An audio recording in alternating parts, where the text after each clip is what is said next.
गोविंद शिल्प घेऊन येत आहे एकूण 80 ट्विन बंगलोचा भव्य दिव्य पंढरपुरातील एकमेव प्रकल्प। आमच्या प्रकल्पाची वैशिष्ट्ये मनाला शांती देणारं महादेवाचं मंदिर, मुख्य रस्ता सुमारे 30 फुटांचा, अंतर्गत रस्ता सुमारे 20 फुटांचा, ग्रामपंचायत योजनेचा प्रत्येक बंगलोजला स्वतंत्र नळ, सांडपाण्याची सुरक्षित विल्हेवाट, सर्व टाइल्स ग्लॉसी आणि नामांकित कंपनीच्या, सर्व स्टेअर, खिडक्या, चौकटी सुपर ब्लॅक ग्रेनाइट, दोन्ही अटॅच बाथरूम पूर्णपणे टाइल्स, पंतप्रधान हर घर नळ योजना पूर्णत्वाकडे, bathroom, basin, kitchen, CP fittings हे जगवार कंपनीचे, स्टील वर्क पूर्णपणे जिंदाल कंपनीचे, 1000 लिटर पाण्याची टाकी, 150 लिटर सोलर वॉटर हीटर सोबत वॉटर प्युरिफायर, प्रत्येक बंगलोजला स्वतंत्र पार्किंग, दर्शनीय भाग पूर्णपणे डॅटो टाइल्स, टाटा प्रवेश कंपनीचे आकर्षक भक्कम दरवाजा, फुटी उंचीचे सुरक्षित कंपाऊंड। मग विचार काय करताय? गोविंद शिल्प, पत्ता गट नंबर 95, हॉटेल अंगण शेजारी, टाकळी रोड, पंढरपूर।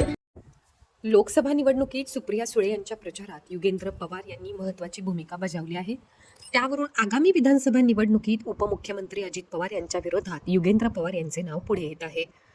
बुधवारी काटेवाडी येथे युगेंद्र पवार यांनी याबाबत सूचक वक्तव्य करून आगामी विधानसभा निवडणुकीतील त्यांच्या नावाच्या चर्चेवर जणू शिक्कामोर्तब केल्याचे मानले जात आहे। बारामती लोकसभेनंतर बारामती विधानसभा निवडणुकीची आतापासूनच चर्चा रंगली आहे।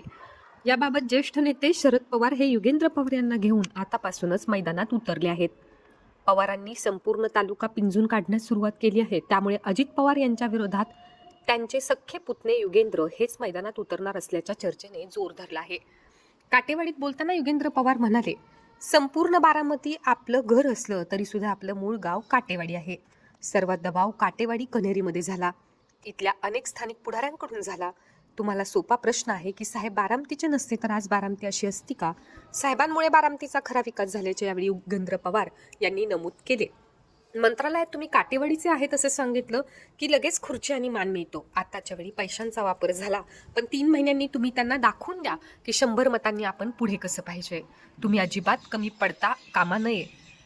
तुम्हाला धन्यवाद म्हणतो, तुम्ही अजिबात कमी पडला नाहीत, अशा शब्दात युगेंद्र पवार यांनी विधानसभा लढविण्याचे संकेत दिले आहेत। ताज्या घडामोडी पाहण्यासाठी PVN न्यूज या चॅनलला सबस्क्राईब करा आणि शेजारच्या बेल आयकॉनवर क्लिक करा।